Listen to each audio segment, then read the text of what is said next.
So this one will be quick because I'm not going to play any music. I'm just going to show you what my understanding is of the bus effects on here, because it was like the most confusing thing ever, I think, at first. But I think I kind of got what it is. So you have 4, 3 and 4 act as the master, right? So let's look at it from here. So 3 and 4 are the master. So think of that. Let me see if I can zoom in. Hopefully that's a little bit better. You can see it. So you put stuff like a compressor or an effect that you want on the whole track, right? Everything that runs through 3 and 4 is going to be something that affects the track.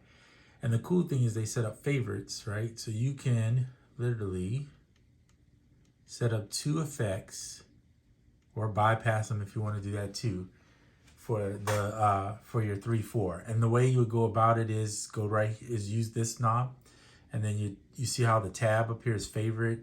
Then you go 3, you can set it up there, put all the settings you want it to be at. And then you go 4. There you go, and set up 4. So I have a regular compressor on there with just the level at 61. On this one I have cassette sim with a little bit of age, and then the wow flutter, I put it at 41. That's to give it, that extra effect. All right, so that's all you got to do. That's your master. So if you look at iOS or any other DAW you would probably use, your master channel is basically what 3 and 4 represents. But you can only have 2 things on there, right? The SP can only do so much. So anything else, you have to pretty much sample it with that sound on it. Or you need to add it in, resample it, I should say, with that sound on there. But this is the master. So think of that way. All right, so moving on. So bus 1 and 2 are the ones you can assign to pads. So I'm going to go to this thing and I'll show you in just a second.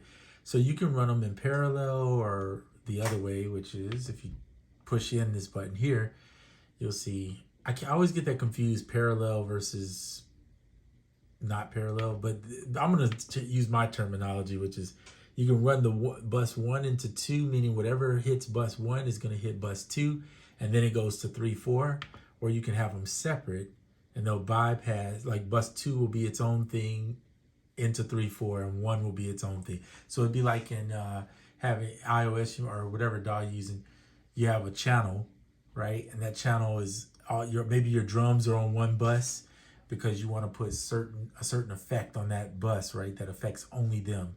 Or even Ableton has that too, where you have a send return type thing where you can put certain things on there.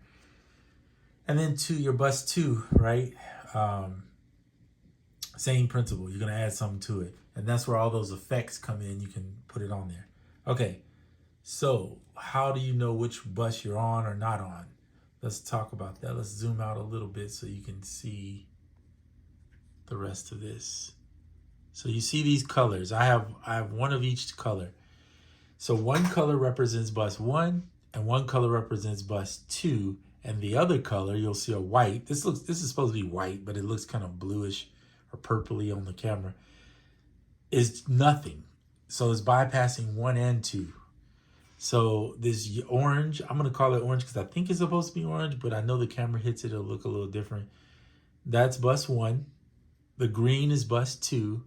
And the white is nothing. How do you change it?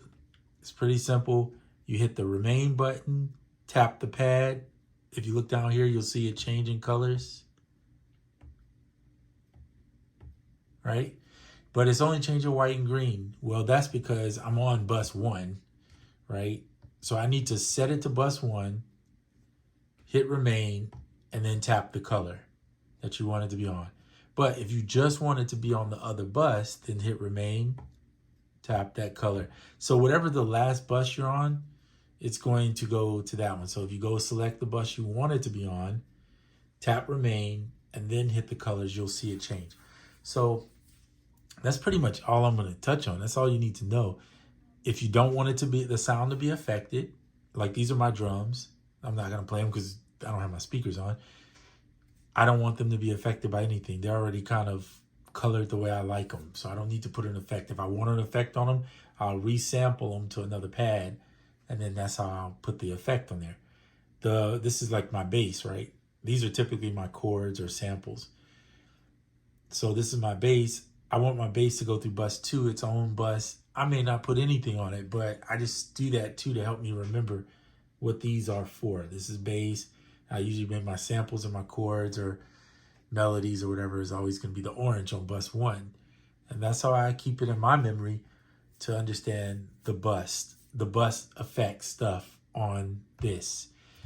It's complicated and not complicated at the same time. I think once you understand those simple things, it becomes a little bit easier, and you realize a lot of times you probably don't want no effect on it, right? You might just want to use the effect when after you've created the song, you just want to play and maybe add an effect here or there.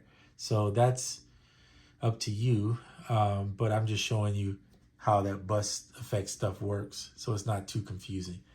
Hopefully that makes sense. You got any questions, put them in the comments below and I'll do my best to answer them.